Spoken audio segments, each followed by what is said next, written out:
looking at some more information. It's very interesting. I'm looking at some historical videos like this one from ancient Mesopotamia, the Sumerians apparently. Interesting to see how they have tar, and they collect the tar from the waters, you can see, and they apparently use the tar to waterproof things, the roof, the thing, different places. If there was a hole, they could use the tar apparently. And I'm just thinking in regards to the Bible, they had they had bricks, which they burned, so they are hard, and they use tar as I don't know. I was just thinking, maybe that's what maybe that was what they used. I don't know. At least it seems to be in the area. So it's like bubbling up apparently, and it's floating to the top, and then they collect it. Different, apparently they put sand on their hands before collecting it, and they just take it and put it in a bucket. Or some kind of, I'm not sure if you would call it a bucket, I guess. So another thing is that, I also saw another video where in regards to the Egyptian area of history, from the beginning and up to in our days, and just looking at see if there would be anything of interest, I don't know, just to see what they might have found in the land of old and all that.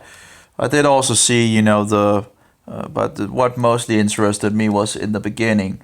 So History Channel documentary Ancient Mesopotamia, the Sumerians. That's the one that I'm looking at the moment.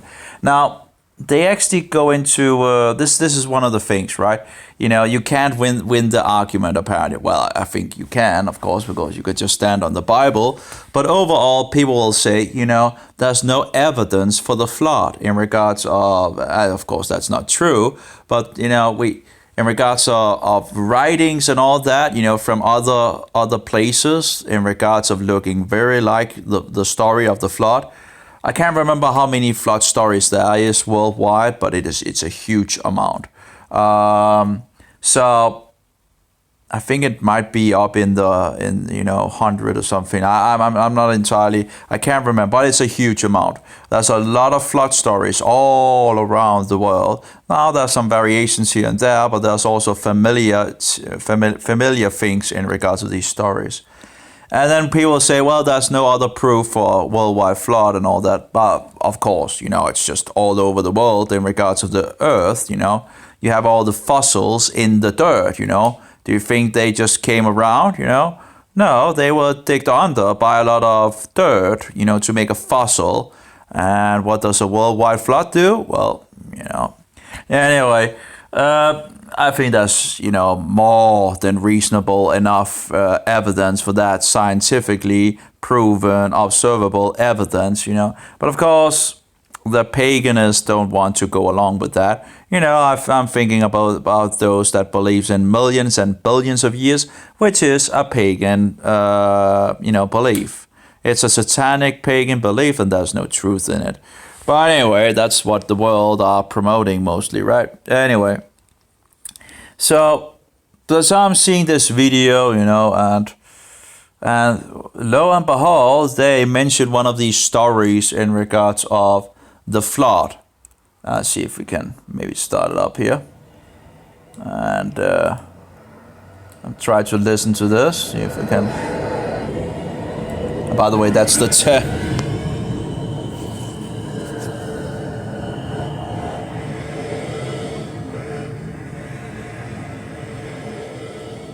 This is Hate, a small town on the banks of the Euphrates, 600 kilometers from the Sumerian city. And sulfur erupt from the earth here. Tar floats, and archaeologists believe the Sumerians could have collected tar from the riverbanks as it floated down the Euphrates.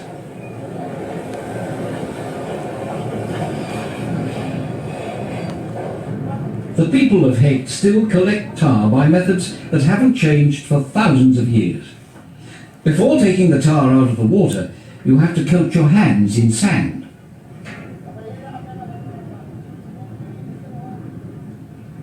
The Sumerians too used tar for waterproofing boats, but they mainly used it for sealing bricks and for waterproofing the foundations of public buildings. This precaution reflected a major event in their lives: floods. George Smith, a 19th century Londoner who studied Sumerian tablets in the British Museum, deciphered some legends about devastating floods.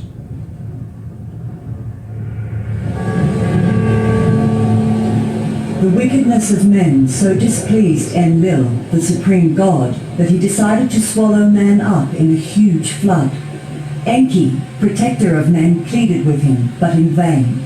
So Enki decided to preserve a remnant.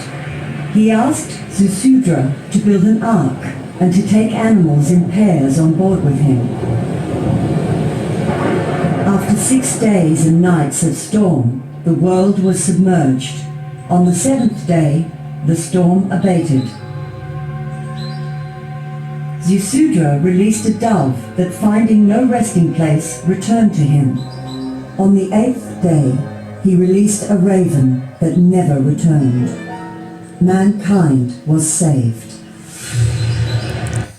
Now, of course, the people that will say there's no, there's no, what shall we say, there's no outside information that confirms the Bible and so forward and the flood and, you can't really, it's like you can't win with people. If they want to go with Satan, they go with Satan.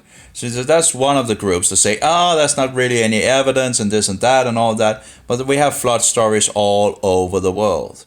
And now why would that be? Well, maybe because God, divided the tongues, in regards to different languages and all that.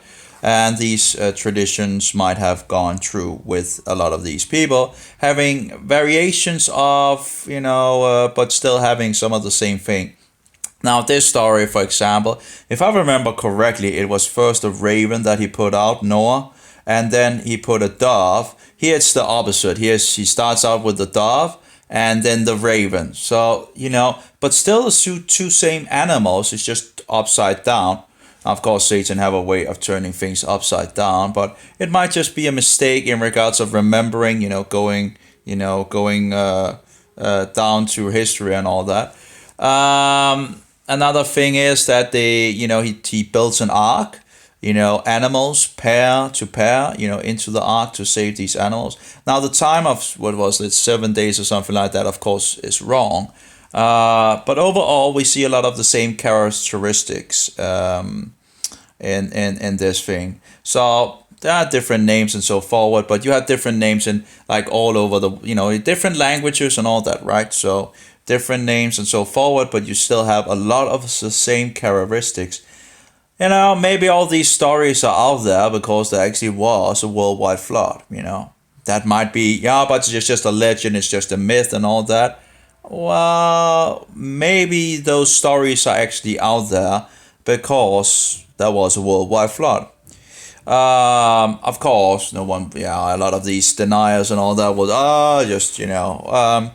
Another thing, of course, is the other group that will say, the Bible just copy a story that is seen all over. We have all these stories all over the world and all that. So the Bible just copied some pagan myth and all that. You can't win. If a person wants to deny the flood, they will deny the flood. They will go to one extreme or to the other extreme instead of just taking the middle road. Of accepting the truth. So I think we have overwhelming evidence that the worldwide flood is true. Now, I'm not sure if it happened 4,400 years ago or 5,000 years ago. There's a variation in regards of that. But it's around, it's around 4,400 to 5,000 years ago. History of man seems to go, as far as I understand it, 5,000 years back. That they have, so that would seemingly push it backward in regards of the older timeline being true. But we have different manuscripts in regards to the Bible, and there are some variations in regards of the ages. So anyway, so you end 4,400 to 5,000 years.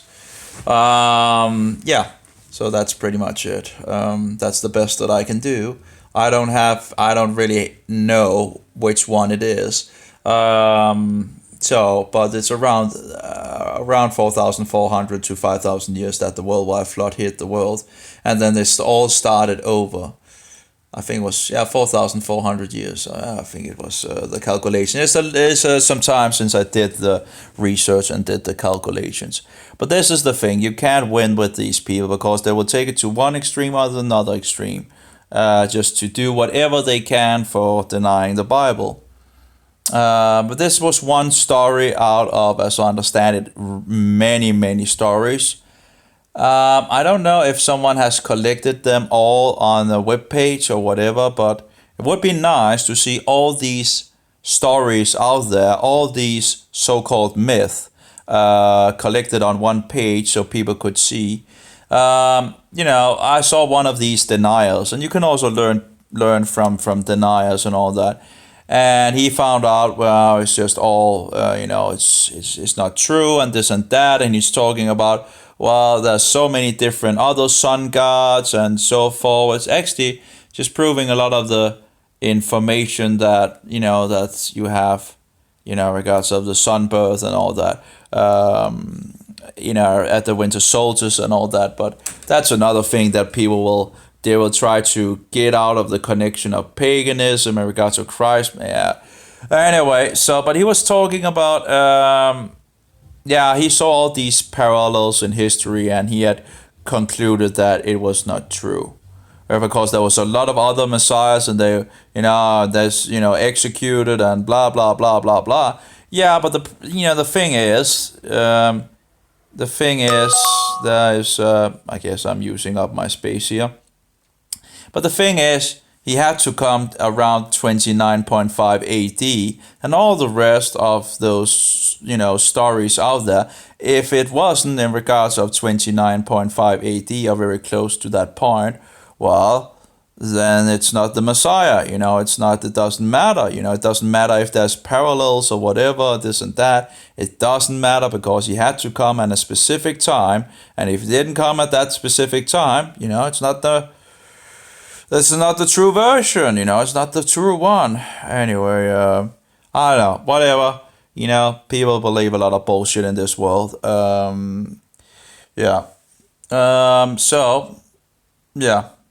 Any case. Yeah, I think the dove came back right in regards of the flood of Noah, and then it came back with an olive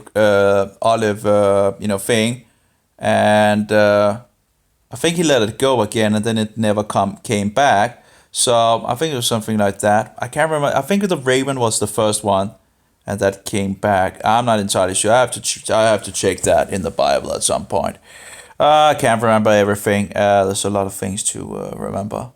That's all. Just looking into the Mesopotamians and seeing if I could learn a little more in regards of things. Always good to learn a little here and there in regards to this society, because I'm trying to figure out which one was actually the first society in regards of Babylon. Is that Mesopotamia? And how does it all add up in regards to the Sumerians and all that? I really have difficult with it would be nice to see what they have of information in Iraq in regards of they must know something in Iraq, being close to the source. And apparently there's a lot of things that could be excavated and looked into to figure out more about the society and all that, because in regards to the Bible, we know that Babylon, at that place, this is the birth of pretty much the new civilization in this world. This is the birthplace, this is where all mankind are divided from, So I think that would be very, very interesting to know more about it, in some sense, because, then you can see these things divided out in regards of all the I don't know, man, of course it's, the Bible is more important, of course, but it would just give a lead that, of course, the Bible is true, but of course we already know that. But yeah, anyway, that was all. I think that was just all. Yeah. So apparently I have 2 days on diflucan as well, the antifungal things. And yeah, it's not going to, still have itching on my arms and all that. I had hoped it would work, but yeah, itching here and there and all that. So it's not, I'm not so positive, Still going to continue with the berberine and the echinacea or something like that, as long as there are pills left, and then take a break on those things, I guess. When I don't have much more, I'll have to take a break anyway, because can't afford any more of it in any case.